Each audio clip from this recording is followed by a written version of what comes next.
सेहत की बात, ये मंच उन डॉक्टर्स के लिए है जो अपनी स्पेशलिटी सामान्य जनता तक पहुंचाना चाहते हैं। हम सभी डॉक्टर मित्रों को आमंत्रित करते हैं कि आइए अब आपकी स्पेशलिटी जिस डिसीज पर आप प्रैक्टिस कर रहे हैं उसकी सटीक जानकारी जन सामान्य तक पहुंचाइए और अपने हॉस्पिटल की सारी सुविधाएं हमारे माध्यम से मरीजों तक पहुंचाएं। अधिक जानकारी के लिए हमें संपर्क करें।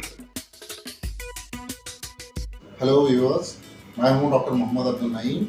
मैं एक लिवर स्पेशलिस्ट और लिवर ट्रांसप्लांट सर्जन हूं based eight care hospital group Hyderabad. जितने केयर हॉस्पिटल ग्रुप के जितने अस्पताल हैं जैसे छत्तीसगढ़, विशाखापट्टनम, इंदौर, औरंगाबाद और हैदराबाद, ये सब जगह मैं ट्रांसप्लांट करता हूं।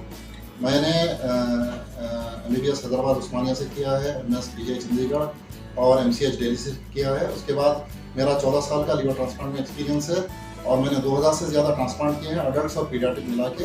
हमने पीडियाट्रिक ट्रांसप्लांट भी बच्चों में as young as 3 months old से लेके सारे बच्चों में किया है और अडल्ट्स में भी किया है with very good success rate.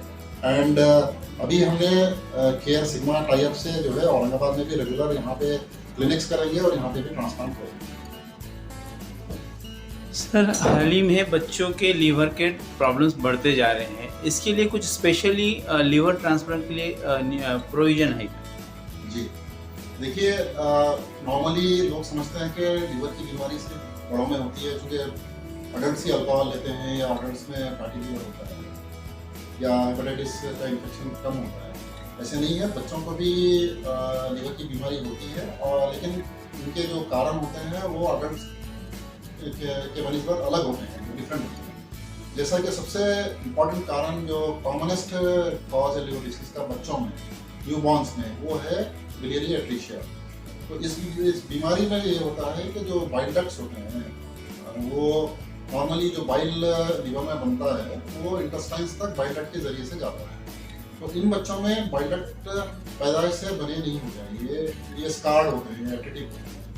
तो जो बाइल लीवर में बनता है वो इंटेस्टाइन तक नहीं पहुंच पाता और वो लीवर में ही जमा होता है, और इस जमा होने से क्योंकि बाइल जो है टॉक्सिन भी होता है, तो इसलिए वो लीवर को खराब करता जाता है जमा होते हुए। तो आगे चल के वो लीवर सिरोसिस हो जाता है और लीवर खराब होता है। नॉर्मली बच्चों को पैदा होने के बाद जॉन्डिस होता है, वो नॉर्मल है, और लेकिन ये जॉन्डिस जो है 2 हफ्ते में खत्म हो जाता है। अगर किसी बच्चे को जॉन्डिस 2 से 3 हफ्ते रह रहा है या इसके बाद परसिस्ट कर रहा है, मतलब उसको ये पैथोलॉजिकल जॉन्डिस है, ये नॉर्मल नहीं है। तो इसके लिए लिवर स्पेशलिस्ट से रुजू करना बहुत ज़रूरी है और उसका डायग्नोसिस करना ज़रूरी है। तो इस बिलियरी एट्रीशिया वाली बीमारी में नॉर्मली जो सर्जन्स होते हैं वो एक ऑपरेशन करते हैं जिसका नाम कसाई प्रोसीजर है। ये ऑपरेशन पहले 3 महीने में ही किया जा सकता है। अगर इसका वक्त निकल चुका है, 3 महीने हो चुके हैं, या किसी वजह से लिवर ऑलरेडी खराब हो चुका है, तो फिर डॉक्टर हम ट्रांसप्लांट के लिए भेजते हैं। ये प्रोसीजर जो कसाई करते हैं ये भी 100% सक्सेसफुल नहीं होता है, ये 40% सक्सेसफुल होता है 3 महीने के अंदर लगता है। और इन मरीजों को भी मतलब हम थोड़ा टाइम बाई कर सकते हैं ताकि अगले 5-10 साल तक चल जाए, 10 साल बाद फिर उनको फिर ट्रांसप्लांट की जरूरत पड़ती है। तो सबसे कॉमन कारण हो गया बिलियरी एट्रीशिया, और इसके अलावा दूसरे भी पॉलिस्टैटिक लिवर डिसीजेस होते हैं बच्चों में, जैसे हालांकि है या PFIC हम जिनको कहते हैं, और इसके अलावा हेरेडिटरी और जेनेटिक डिसऑर्डर्स होते हैं। तो कई सारे स्टोरेज डिसऑर्डर्स होते हैं, ग्लाइकोजन है या लाइसोसोमल है या यूरिया साइकिल डिसऑर्डर्स होते हैं, साथ में विल्सन डिसीज होती है, ऑटोइम्यून हेपेटाइटिस होती है। तो ये अलग अलग कारण हैं जो बच्चों में हो सकते हैं अलग अलग एज के हिसाब से। कुछ बीमारियां जो 4 साल बाद शुरू होती हैं, कोई 8-10 साल बाद शुरू होती है, और कुछ न्यूबॉर्न से ही बच्चों में बीमारियां होती हैं। सर, ये लीवर डिसीज जो है बच्चों में, खास करके बच्चों में, जो मदर से कोई रिलेटेड रहता है क्या, या प्रेगनेंसी में कुछ ऐसा ये मतलब मिस केयर की वजह से हो सकता है? ऐसा नहीं है कि प्रेगनेंसी में केयर सही नहीं हुई इसलिए लिवर डिसीज होती है।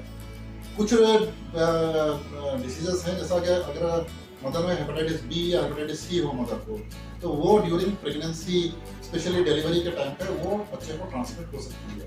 लेकिन वो अगर डिटेक्ट किया जाए सही टाइम पे और उसी टाइम पे अगर बच्चे को अगर उसका ट्रीटमेंट दिया जाए तो आगे चल के वो बीमारी होने का चांस बहुत कम है। इसके अलावा कुछ हेरिडिटरी डिसऑर्डर्स हैं जो कभी कभी वो ट्रांसमिट हो सकती हैं, जेनेटिक डिसऑर्डर्स हैं, लेकिन यूजुअली जो लिवर डिसीजेस हैं वो फेमिलियल या हेरिडिटरी कम होती हैं, कुछ जेनेटिक ज़रूर होती हैं, वो उसमें जीन की खराबी की वजह से वो बच्चों में वो आ सकती है। सर जैसा प्री मैच्योर बेबी होता है, इसमें कुछ लिवर डिसीज की प्रॉब्लम बढ़ सकती है?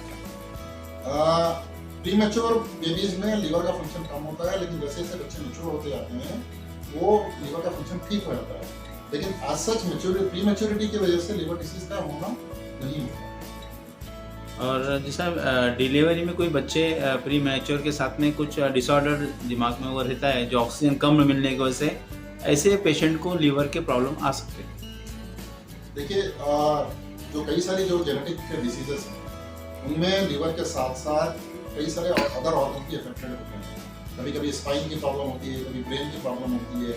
तो जैसे कुछ जो जेनेटिक डिसऑर्डर्स हैं जैसा यूरिया साइकिल डिसऑर्डर्स हैं उनमें जो है ब्रेन जल्दी अफेक्ट हो जाता है, तो इसका अर्ली आइडेंटिफिकेशन बहुत ज़रूरी होता है। ये इसको पहले 4-5 दिन में आइडेंटिफाई करके इनका ट्रीटमेंट स्टार्ट करना चाहिए और अर्ली ट्रांसप्लांट करना जरूरी है। नहीं अगर हमने इसमें डिले कर दिया तो इसका ब्रेन डैमेज परमानेंट हो सकता है। अगर ब्रेन डैमेज परमानेंट हो गया तो फिर लिवर ट्रांसप्लांट करने का फायदा नहीं, क्योंकि आप लिवर तो बदल दोगे लेकिन ब्रेन ठीक नहीं हो पाएगा। तो इससे पहले कि ब्रेन डैमेज हो जाए, जो कई सारी अदर डिसीजेस में हो सकता है, स्टोरेज डिसऑर्डर्स में हो सकता है, यूरिया साइकिल डिसऑर्डर्स में हो सकता है, एसिडीमियास में हो सकता है, तो इन सब चीज़ों को पहले डिटेक्ट करके इनका ट्रीटमेंट स्टार्ट करना बहुत जरूरी है। सर जैसा एडल्ट में जैसा लिवर डिसीज दिख जाते हैं, बच्चों में ऐसा समझना मुश्किल होता है, तो ऐसे बच्चों के माता पिता को आप एज अ लिवर सर्जन क्या संदेश देना चाहेंगे? जी, पहली चीज़ तो अगर आपके बच्चे को जॉन्डिस 2 हफ्ते से ज़्यादा अगर चल रहा है तो आप लिवर स्पेशलिस्ट से मिलना आपका बहुत ज़रूरी है, ताकि उसका कारण पता चले कि ये फिजियोलॉजिकल जॉन्डिस नहीं है, पैथोलॉजिकल है और इसका कारण क्या है। दूसरा जो होता है उसमें बच्चा जो है जैसे हेरिडिटरी डिसऑर्डर्स हैं, जेनेटिक डिसऑर्डर्स हैं, उनमें बच्चा इरिटेबल होगा, उसमें दूध नहीं पिएगा और जो है उसको उसका मतलब हाइपोटोनिया होगा, यानी मसल वीक होंगे, उसके कई सारी ऐसी प्रॉब्लम आती है, सीजर्स हो सकते हैं, फिट्स आ सकते हैं। तो ये डॉक्टर यूजुअली पहले हफ्ते 2 हफ्ते में ही इसको जांच करके इसका कारण पता कर लेते हैं। लेकिन जो माँ बाप के लिए वो सबसे इम्पोर्टेंट है कि अगर बच्चे की ग्रोथ नहीं हो रही है, उसका जॉन्डिस परसिस्ट कर रहा है और उसका पेट बड़ा हो रहा है, जिसमें लगता है कि लिवर की वजह से ये बड़ा हो रहा है या उसमें पेट में पानी जमा होने के कारण बड़ा हो रहा है या बार बार उसको बुखार आ रहा है, फीडिंग नहीं कर पा रहा है, तो फिर लिवर स्पेशलिस्ट को दिखाना बहुत जरूरी है। आरोग्य